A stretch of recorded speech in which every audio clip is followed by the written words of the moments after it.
அஸ்ஸலாமு அலைக்கும் வரஹ்மத்துல்லாஹி வபரகாத்துஹு. அன்பார்ந்த அனைத்து உறவுகளுக்கும் இனிய காலை வணக்கம். உங்கள் மீது சாந்தியும் சமாதானமும் உண்டாகட்டும். இன்றைய காலை பொழுது உங்கள் அனைவருக்கும் இனிய பொழுதாக அமைய இல்லாமல் இறைவனை பிரார்த்தித்தவனாக இன்றைக்கும் குவைத்துடைய பல முக்கியமான செய்திகளை பற்றி தான் பார்க்க போகிறோம். முடிந்த வரைக்கும் தெரியாத நண்பர்களுக்கு ஷேர் பண்ணுங்கள். என்னுடைய வீடியோ நிறைய பேருக்கு போய் செய்கிறதில்ல. முடிஞ்சால் இந்த ஹெல்ப்பை பண்ணுங்கள்.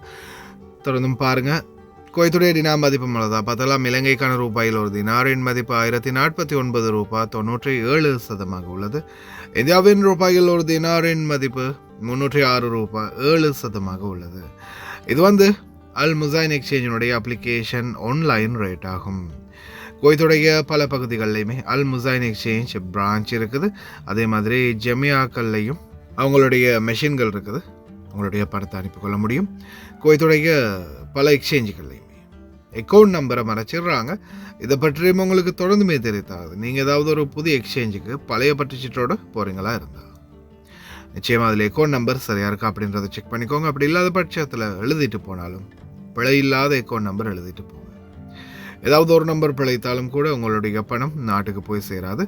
அந்த பணத்தை திரும்ப பெறணுமா இருந்தாலும் ரொம்ப நாட்களாகும். மறுபடியும் கட்டணம் செலுத்த வரும். அதே போல் எக்ஸ்சேஞ்சுகளில் பணம் அனுப்பி முடிது அது மறக்காமல் பற்றுச்சிட்டு செக் பண்ணி பாருங்கள். எல்லா டீட்டெயில்ஸும் சரியாக இருக்குதான்னு. ஏன்னா நீங்கள் சரியான டீட்டெயில்ஸ் கொடுத்துருந்தாலும் கூட எக்ஸ்சேஞ்சில் வேலை பார்க்குறவங்க பிளவுறதுக்கும் வாய்ப்பு இருக்குது. அது மாதிரி பலருக்குமே நடந்திருக்குது. முடிந்த வரைக்கும் நீங்களும் உங்களுடைய கஷ்டப்பட்டு சம்பாதிக்கக்கூடிய பணத்தை நல்ல எக்ஸ்சேஞ்சுகள் மூலம் அனுப்புங்க. எங்கே அதிகமான ரேட் கொடுக்குறாங்க அப்படின்றது தெரிந்தாலும் மறக்காம கமெண்ட்ல மென்ஷன் பண்ணுங்கள். குவைத்துடைய தங்க விலையை பார்த்தலாம். 1 கிராம் 18 கேரட் தங்கத்தின் விலை 34 தினார் 256 ஃபில்ஸ். 1 கிராம் 21 கேரட் தங்கத்தின் விலை 39 தினார் 966 ஃபில்ஸ். 1 கிராம் 22 கேரட் தங்கத்தின் விலை 41 தினார் 884 ஃபில்ஸ். 1 கிராம் 24 கேரட் தூய தங்கத்தின் விலை 45 தினார் 675 ஃபில்ஸ். இன்றைக்கு காலையில் பார்த்தீங்கன்னா, அதாவது அதிகாலையில் ஈரானுடைய வான்வெளி மீது நேரடி தாக்குதல் நடந்திருக்குது. இதற்கு பிறகு அதிரடியாக களத்தில் இறங்கி இராணுவம் மீண்டும் ஆட்டத்தை ஆரம்பிச்சிருக்காங்க. ஈரானோட அமெரிக்கன் சண்டை. இந்த சண்டையின் விளைவு பக்கத்தில் இருக்கிற குவைத்தை தான் முதலாவதாக என்ன நடந்தாலும் தாக்குது அப்படின்ற மாதிரி இன்றைக்கி காலையில் பார்த்திங்கன்னா குவைத் மீது தாக்குதல் நடத்தப்பட்டிருக்குது. நிறைய மிசைல்கள், ஏவுகணைகள் மற்றும் ட்ரோன்கள் வந்திருக்குது. குவைத்துடைய இராணுவம் முடிந்த வரைக்கும் வான்வெளிகளை பாதுகாக்கிறதா தெரிவிச்சிருக்கிறாங்க. இந்த ரொம்ப கவனம், தயவு செய்து ஃபோட்டோ எடுக்கும்போது கவனம், அவ்வளோதான் சொல்ல முடியும். ஏன்னா அங்கேருந்து மேலே வெடிக்கிறது அந்த பாகங்கள். நான் கடைசியில் வீடியோ ஒன்று அட்டாச் பண்ணுறேன், அதையும் பாருங்கள் பார்க்காதவங்க.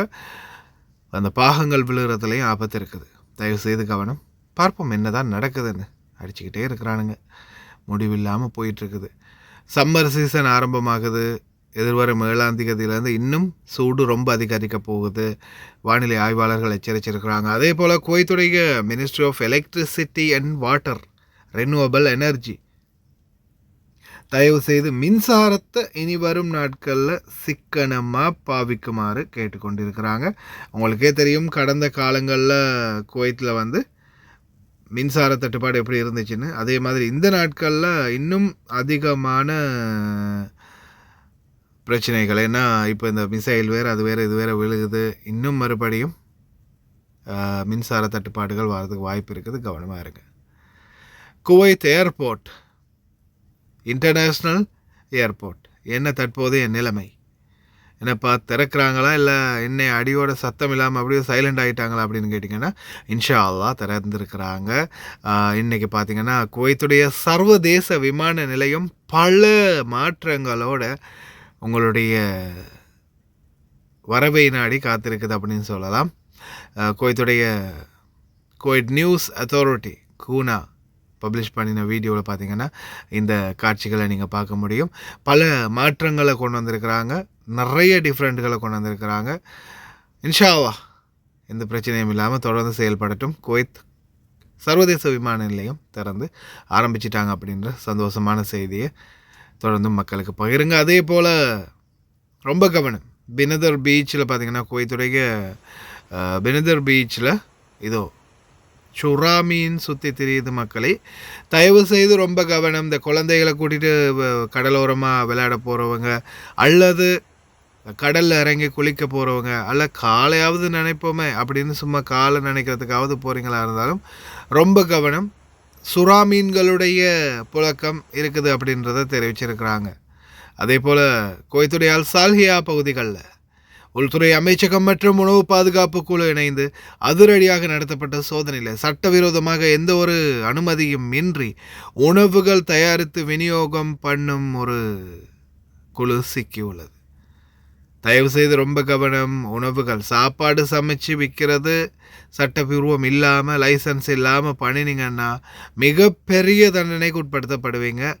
அதனால் தயவு செய்து இந்த சாப்பாடு சமைக்கிறதுலாம் மட்டும் லைசன்ஸ் இல்லாமல் ஹோட்டல் இல்லாமல் செய்யாதீங்க. பிடிப்பட்டா மிகப்பெரிய பிரச்சனைகளுக்கு முன்கொடுக்க வரும். من باكر راح تشوفوا مطار الكويت بشكل جديد. هذا شكل المطار حاليا، من توصل برا راح تشوف ان شكل المطار فعلا اختلف. البزنس والفيرس صار لهم مدخل خاص لجميع شركات الطيران، ومن تدخل راح تحصل هذه الشاشه اللي تعطيك رقم الكاونتر وتروح له دايركت. تذكرون هالزون كان كله جامات ومسكر، الحين المطار كله كل الكاونترات مفتوحه الا البزنس والفيرست. باكر راح توصل 18 طياره من بعد اغلاق 92 يوم، وفي شيء جديد اسمه مركز المطار للخدمات الحكوميه، تدخل هني وتلف يمين وتحصل هني مكاتب لاغلب الجهات الحكوميه. شكل المطار من داخل تغير وايد وصار اشرح واحلى واجمل ويكتمل جماله بشوفتكم. تتصدى حاليا الدفاعات الجوية الكويتية لهجمات صاروخية وطائرات مسيرة معادية، وتنوه رئاسة الأركان العامة للجيش أن أصوات الانفجارات إن سمعت فهي نتيجة اعتراض منظومات الدفاع الجوي للهجمات المعادية، ويرجى من الجميع التقيد بتعليمات الأمن والسلامة الصافرة عن الجهات المختصة. قياس حرارة الجو بالصيف تكون بالظل، وهي عبارة عن جهاز لقياس الحرارة، وهو صندوق مفتوح من الجهتين يدخل الهواء ونقيس حرارة الهواء. وهذه القياسات المعتمدة على مستوى العالم في معرفة درجات الحرارة، وهي هذا العام ما راح توصل إن شاء الله فوق 50. ولما نقيسها بالشمس طبيعي ان تكون الحرارة عالية لأن الشمس تكون فوق راسنا، والقياسات هذه مو معتمدة على مستوى العالم ولا ناخذ فيها، فتختلف قياس الحرارة لما نقيسها في الرمل. اللون الفاتح يعكس الحرارة، والقار أو الشارع يكون لونه أسود يجذب الحرارة، وبالتالي تكون الحرارة عالية. فالقياس تحت الشمس يعطينا قياسات مختلفة وحرارة عالية، لكن القياس المعتمد هو قياس الحرارة بالظل، وهذا المعتمد على مستوى العالم. شبكة تفتيش الكويت، نضعك في قلب الحدث.